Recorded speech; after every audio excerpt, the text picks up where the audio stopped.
রাস্তা দিয়ে ব্রেকেট দিয়া তারা রাখছিল। আমরা বললাম ভাই ওই গাড়িটা একটু সোজা করো, আমরা একটু চলে যাবো। ড্রাইভার বলে না আমরা সরাবো না, আমরা সরাবো না, আপনাদের মতো লোক রাস্তাঘাটে এরকম ঠুসা পালায়, কিচ্ছু হয় না।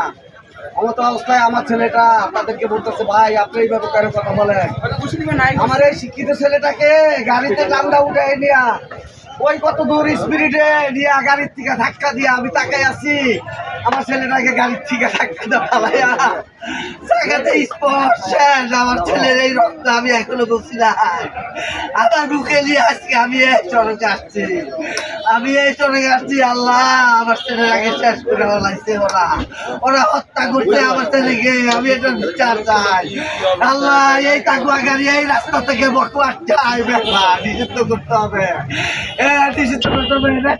ড্রাইভার স্টাফ এরা এরা এরা তাকুয়া গাড়ি যারা চালায় এদের প্রত্যেকটা নেশাখোর, নেশা অবস্থায় মানুষকে